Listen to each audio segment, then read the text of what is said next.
Shotgun with Charlie.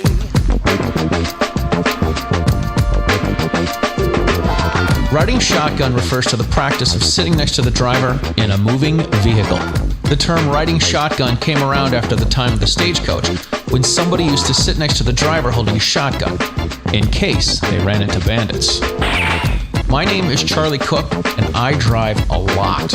I like to talk to people while I'm driving, so I interview people in my car while I'm driving. Welcome to Riding Shotgun with Charlie.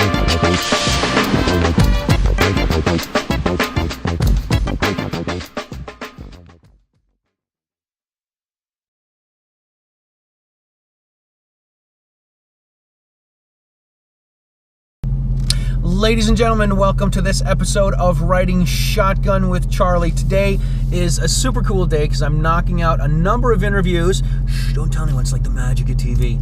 But I have with me we're in Florida, and I have with me from Florida Carry, Steve Merrette. Steve, thanks for coming Riding Shotgun with Charlie.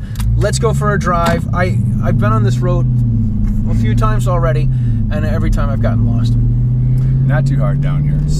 Right. See, now where I'm from, you can make 4 left-hand turns and you're still in the same street. So, yeah, it's not going to happen. Pretty not going to happen. A little bit out in the country at this junction. Just a little bit, but that's all right.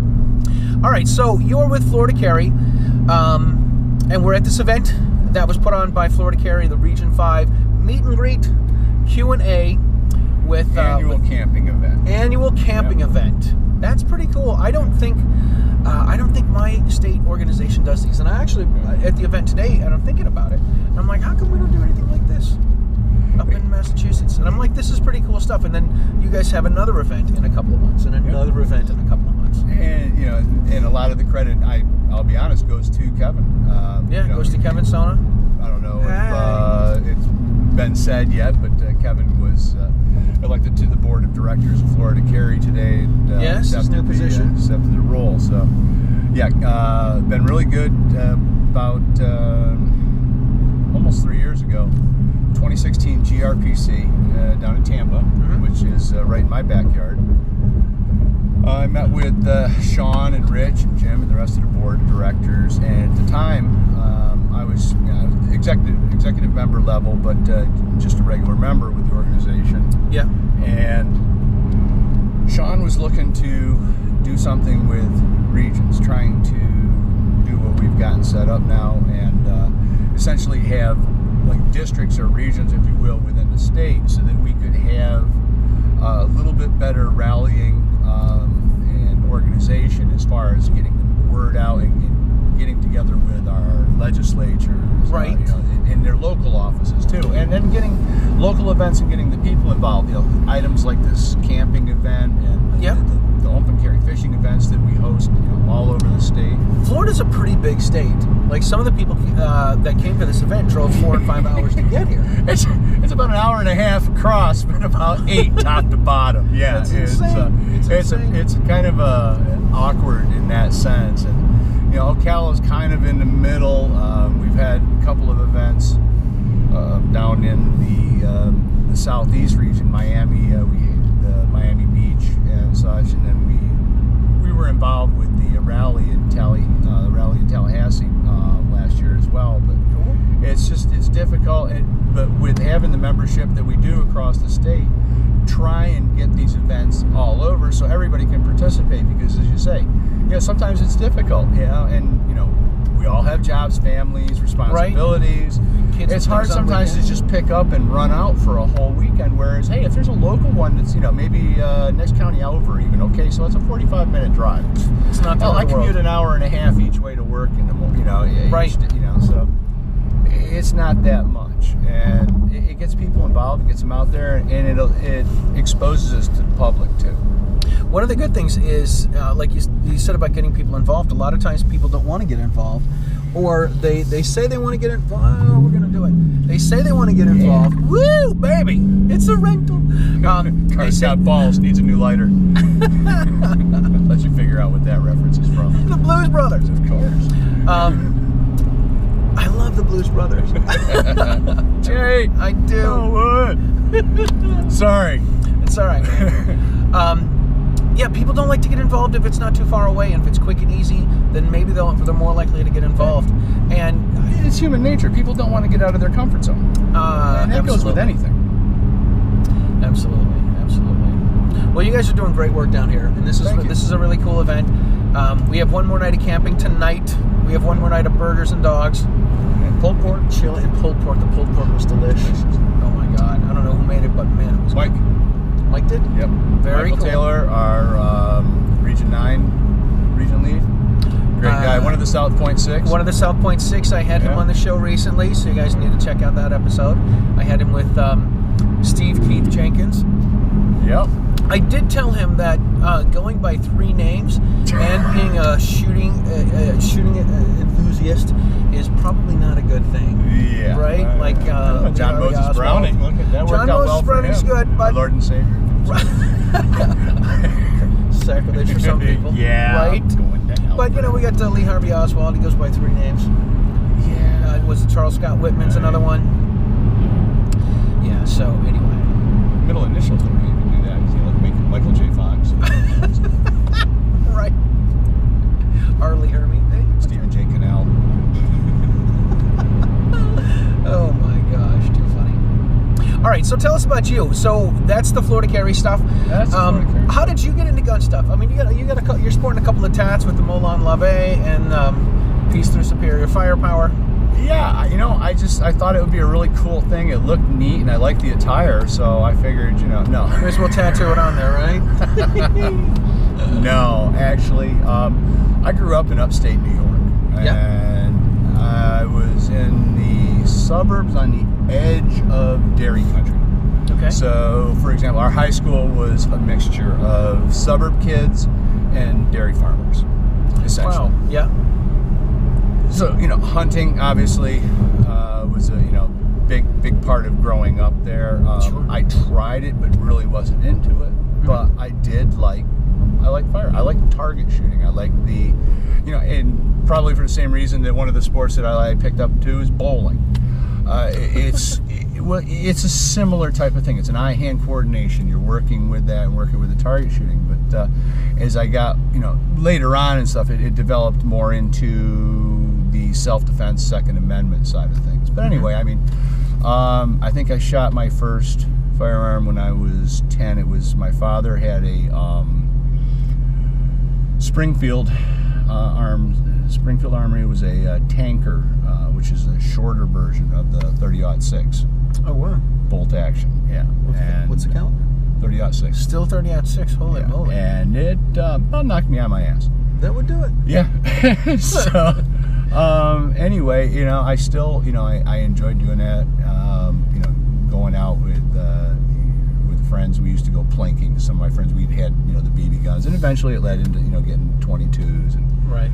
But like I said, it was mostly just the plinking things, and then went into the service and just kind of got away from that. I was in the Air Force and did a tour there. And then I got out, went to college, and never really, didn't really get that much into it. I still had my Ruger 1022, and I had a Western Field 12 gauge shotgun, which for those of you who may not know, Western Field was the Montgomery Ward's branded version. It was Mossberg, but it was private labeled for Montgomery Ward. So it's a Mossberg 500 essentially, which I still have that shotgun. Oh, that's cool. Oh, it works great. Yeah. I've taken good care of that thing. Anyways, long story short, life moving on, carried forward. That seems to be a big thing with a lot of people. They're into shooting when they're younger, kids, teenagers, maybe in their early 20s, get married, and then they put it all on the back burner while they're raising their families. Yeah.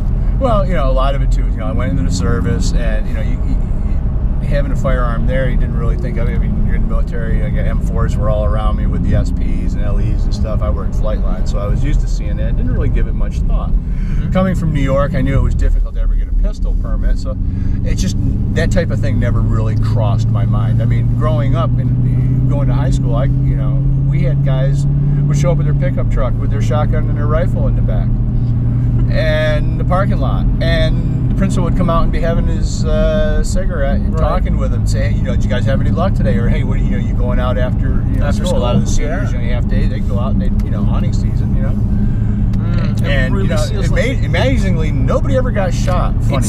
It literally is like it's a different America. Oh yeah, it is. Really was. It really is. Don't let these gray hairs fool you. I'm only 30. No. Right. No. But like I said, going back to that. So anyway, that, and then I after I got out of service, I moved back to my parents' place and went to college. And party in college and stuff like that, and started working. And then one of the jobs later, I ran into a friend that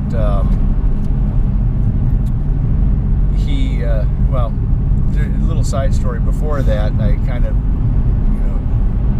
got into a little bit of trouble. Talking about back into the service and then college and stuff like that. Yeah. Used to have a little bit too much fun drinking, so I'll drink to that. Yeah, cheers. You have root beer and Coca-Cola. There we go. Nothing illegal here, people. Not at all. Long story short, I ended up getting a couple of DUIs, and the last one ended up causing me a lot of aggravation. It was in New York, and the second one within 10 years in the state of New York is a Class C felony. Wow. So, at that point, I pretty much lost my rights, and were you a gun guy then? I still had my. Still had a couple. What was the word? Statute of limitations. No, actually, I didn't. I gave them to somebody else to hold while I was. Go. Yeah, that's it. Sure. Anyway, Sure. So moving forward, edit that out. That's what I'm going to use for the teaser. Yes. I got a DUI and kept all my guns. Moving forward, yeah. Eventually, and at that point, I just kind of, didn't think anything of it and figured, well, that's it. I'm done now. Right. I figured, misdemeanors you can get rid of, felonies you're stuck with. So anyway, fast forward to 2004, moved down to Florida. Had my own business at the time, and was in the construction industry, and came down here. Things were really great. 2008, the economy fell apart, as most everybody's aware, and I fell back on my engineering degree and went to work for the county government, running the instrumentation and controls group for wastewater department. One of the mechanics there and I got talking, and he was a gun guy and stuff, and we got talking, and he was talking about how easy it was to get a permit in the state of Florida, and I was like, yeah, it'd be great, but I got this situation. And then I got thinking about it, and it's Jesus, it's been 20. It's been a while. At that point, it had been 19 years or something like that, and I was like, it's been a while. I haven't done anything. I hadn't been in any trouble with the law since that evening. Right. Let me step back for a second. That evening of that last DUI, I've been sober since. So anyway. Good for you. What the hell? What I got to lose? So I started looking into it, and I found that I needed to have my rights reinstated in New York, and so I had to work through that. So got in touch with a lawyer up there, searched around, and AVVO, I think, is the one thing that we can go out and search for lawyers. And I got this young guy came on, and he said he was interested in it. He was, new, like I said, just passed his bar not too long ago. Was working for a firm, but wanted to learn about 2A law and get involved with it. Oh, wow. So I was like, great. He says, but I really don't know anything. And I says, look, Eric Friday, who's our general counsel for Florida Carry, is, I had, by this time, I had already met these guys, and was, that's why, one of the reasons why I wanted to get more involved is started learning more about it through Florida Carry as well. So, Eric helped coach them, and Eric helped coach him, and went through that and petitioned the court. The funny thing was, you're supposed to have the judge that was the sentencing judge is the one that's supposed to do it, but the one that had sentenced me had since passed away. So they had to assign it to another judge. Fortunately, I lucked out and got a sympathetic one. Explained my situation, and but there's a little bit more to the story. It's not just as cut and dry as this. I was like, okay, great, got my rights restored. Now I can go purchase firearms. get denied. Oh no, it's a mental health denial. I'm like, excuse me? Turns out the night that I had that last DUI, in New York State, they take you for a blood test for after your first one, so they have accurate numbers. Took me to the hospital. I'm sitting there. I was kind of despaired. I'd recently gone through a spat of misfortune in life, and then this on top of it. And so you probably said something like, I want to kill myself. Well, it was something to the effect is, look, you got your gun, why don't you just shoot me? Well, that turned into he's going for my gun. God. Somehow or another, I ended up hogtied and hauled off to the funny farm for the night. And that was long enough? So they held me overnight until because there was no doctor on call at the time. So the next morning, the doctor showed up. They interviewed me and no, he was drunk. Get him out of here. But they reported it to Nix as an adjudication. No, they reported it as an adjudication. Whoa. So then they're like, well, we didn't adjudicate him, but seeing as he's in the system and he was there, and they made me literally jump through hoops. I had to go through, that was the really long drawn out process. The culmination of that was I had to do a video conference with their top 3 psychiatrists in New York City who interviewed me to confirm that I was safe to have a firearm. That was a little over 7 years ago, and 7 years later, here I am, and I have not had any trouble, and my family is still safe, and there's never been an incident, but I still have taken the responsibility to protect them. So anyway, thanks to the Florida Carries help and assistance in getting my rights restored, I obviously became a diehard supporter, and that'll do it. That led to the opportunity to start doing special projects, doing the region leads, and then the board opportunity, and then I was appointed as the director of member affairs for the organization. And right now, so we've got 11 regions. We've got a couple of them that we don't have leads for. A couple of our really more rural ones, and people don't realize Florida is not just Miami and Tampa, or Tallahassee. I mean, there's a lot of very open, beautiful rural country in this state, and very loosely populated. So anyway, but nonetheless, we the guys are stepping up. They're getting out there and talking with people, getting out there and getting the message out, informing people about our state laws, 790-25, which allows the open carry of a firearm. It's an exception to the permitting rule, which requires a permit to have a firearm, but this one is an exception. You don't need any permit. You can open carry while hunting, camping, or fishing, or going to and from directly to and from such activities, and if you are going to the target range.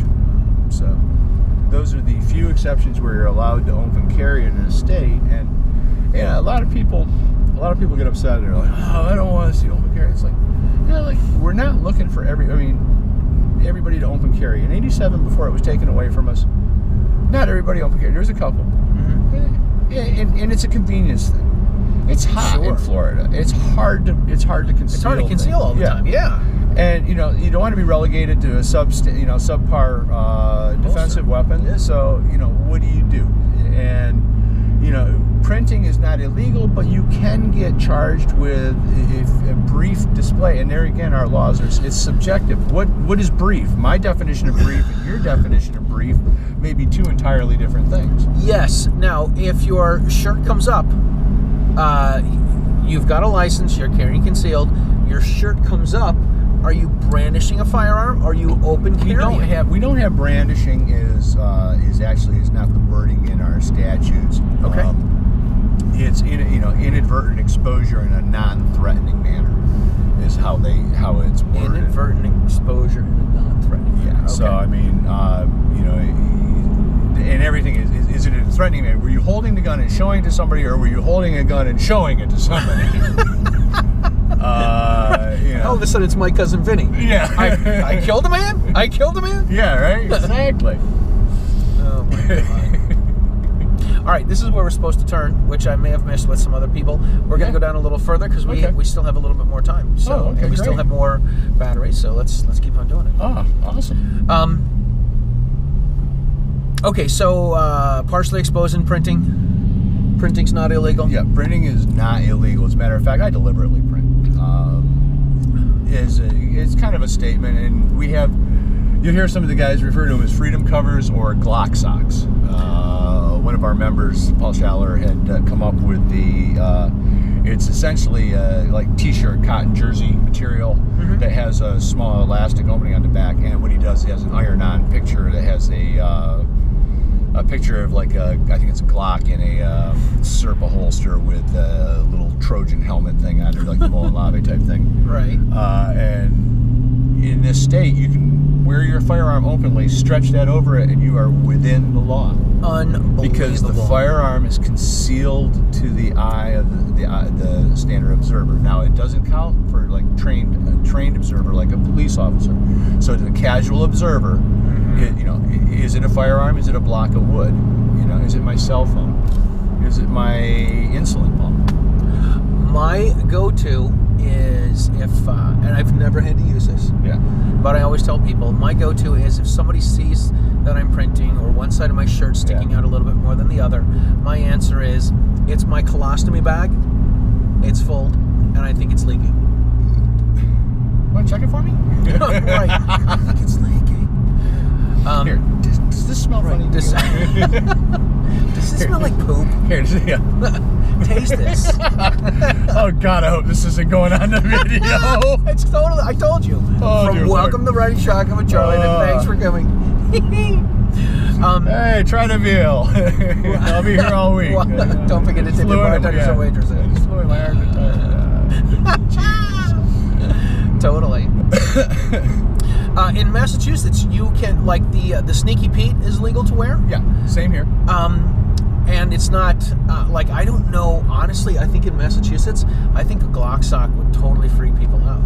Oh, if it causes some consternation here. You'll see every now and then where somebody, what is that? No, they freak out. But it really tends to be a great segue for you. Especially Kevin uses it all the time. Honestly, I don't wear one. I'm not looking for controversy. I've had enough in my life. Right. But he'll go out and he'll start impromptu lectures in Walmart. 20 people. Hey, hanging out Florida. I mean, God love him. Absolutely. Yeah, great guy. I mean, love him like a brother. What I like to do is, when people ask me for a license, my standard answer is, sure, my driver's license or gun license. And I try to get people to use my gun license as a valid ID. Yeah. Well, here's a good one for you. Those of you who may know me from Facebook know that I am also a Facebook felon, repeat offender. Have my own cell. You get a tattoo of a thumbs up over here. Yeah, right. Yeah, little teardrop emoji here. Right. Oh God, it's a dark time. But the one time I ticked them off so bad. How bad was it? It was so bad that they actually pulled my account off of the server. Wow. And said, we will not reinstate it until you prove that you are a human being. We need some form of government ID. Okay. What? So I took a picture of my carry permit and sent it to them. Oh my God. They accepted it. I got reinstated. God bless them. God bless them. I'm sure there was a few of them that were up in a twist over that one. Right, it is. We better give it back to him. He might hurt us. He might hurt us. It's not that I would. I mean, I'm about as harmful as a freaking gnat. But annoying is one too. But that's a whole different story. We're not going to make this shoey because that guy's coming. But we'll make this one. Right, fancy driving. So what was the offending post? What was the offending post? I don't even remember. Oh, see? I post so much. Right. I just got dinged for one the other day. Oh my God. From 2.5 years ago. 2.5 years ago. I posted. Wow. And it was something to do. It was let's put it this way. It was a religiously against a certain quasi-religion that doesn't like bacon. Well, that narrows it down. It's not the Mennonites. No. Nor the Sikhs. Yeah. So anyway, that one. Something about a dog having a bad taste in its mouth after having bitten one. Yeah, I mean it was that stupid. That's ridiculous. I'm way concerned about this whole censorship ordeal. I really am concerned about that as well. I put my videos on YouTube, but I've started putting them on Gunstreamer. Yeah.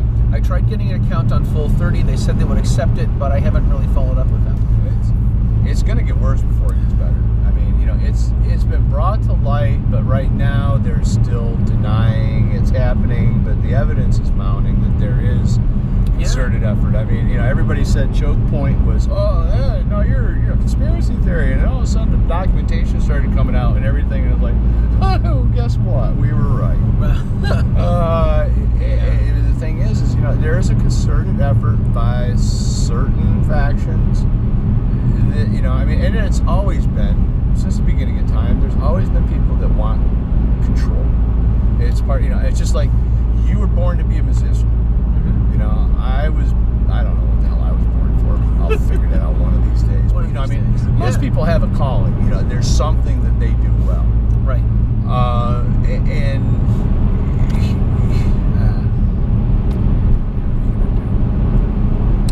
Yours is to end up in Facebook jail. Yeah. Facebook jail wasn't even around when you were born. No. And I don't even, social media is not exactly the thing I like to hang out around. I do Facebook strictly because of Florida Carry. I don't tweet or Instagram. My Facebook stuff goes to Twitter. Twitter really seems to be, and I felt this way before Trump, but it really seems to be a place for people just to knock down, drag out, argue. And I'm like, you know what? I don't want to deal with that stuff. Like, I don't have time in my life. I tell everyone, I'm divorced. I don't want to argue anymore. I really don't. Yeah. Like, I know it's not going to get me anywhere. So, you do what you want to do. I'm going to do what I want to do. You can say what you want to say. I'm going to say what I want to say. I'm not going to offend you. Or I'm not going to try to offend you. You're not going to offend me. Well, I don't care whatever you say. If you say something stupid, I go past it and scroll on and move on with my life. Exactly. I don't have time for this shit. Life's too short to get caught up with that. This whole getting offended thing. It's really out of control. Yeah. It really is. It's the whole I'm offended that you're offended. I actually had this idea that we should start a group called Poop. It's people offended by offended people. Right? Poop? No, Poop. People offended by offended people. Yeah, we skipped the by. We skipped the P. People offended by offended people. Okay. And so you're offended. I'm offended that you're offended. It's ridiculous. Completely ridiculous. I'm offended that you're offended that I'm offended. Who's that one comedian? So what happens? It's not like you can end up with leprosy. You're offended. So what? Get over it. Right. You're an adult. I know. It's ridiculous. I'm offended by boy bands. It's not like every time it syncs on TV, I'm calling the cops. They're on the telly again. Now you age yourself. Yes, look that one up. It's right, funny. It's in sync. Oh my gosh. Yeah, people are ridiculous with the whole offended stuff in the boy bands. Well, nonetheless, thank you, Charlie, for coming down here. Florida Carry appreciates it. Thank you for having me. Appreciate what you're doing for the 2A community and getting the word out there internationally as well. Yes, I am Mr. Worldwide. Yes, I know. Rock star you are. It's pretty cool. I had someone ask me if someone from Spain asked me if I would do the Russian national anthem. I saw that, and I'm looking at the disconnect there. I can't figure it out either. I had a guy named Anthony ask me if I would do the Chinese national anthem, but his last name was Gao. So I'm like, all right. Maybe Anthony's not his real name. Maybe it's a song that just lends itself to it. You can find some that have, wow, look at that. The percussion's perfect for this. Right. Yeah, I would. I don't have an AK, and I could probably probably do it if I had an AK. Like, I would find it. That's not. No, that's not it. I made that mistake earlier. Yeah, I would think it would be more acceptable if I played the Russian national anthem with an AK. With an AK. I thought about somebody's got to have one. I've got a friend that may have one. Like, literally. They're legal to have if you had it before, right? If you had it before and it's not full auto, you can have an AK. Stupid. It's ridiculous. They're trying to crap down here every time you turn a corner. Oh man, and this is what I was trying to tell you guys, dude. This, like, if you guys down here in Florida, we're gonna go purple if we don't watch our asses. Yeah, yeah, absolutely. We have magazine restrictions. We can't we can't get ARs from dealers, but we can private sell them. It's completely ridiculous. Yeah. Anyway, how can people get in touch with either you or with Florida Carry? Best bet to get in touch with Florida Carry is check out our Facebook is where we're probably really the most active. So it'd be Florida Carry .com. I think they do it on the Facebook thing. Although our organization is www.floridacarry.org. And I don't know the main phone number off the top of my head. That's right, because I'm sure it's on the website. It's all on the website. Please forgive our website. We are actually in the process of updating it. It's a little antiquated, but we're an all-volunteer organization. We all have full-time jobs and full-time responsibilities, so we're doing the best that we can on what we've got to work with. Our membership is what drives us in litigation and lobbying, which we do have a full-time lobbyist with us. Very cool.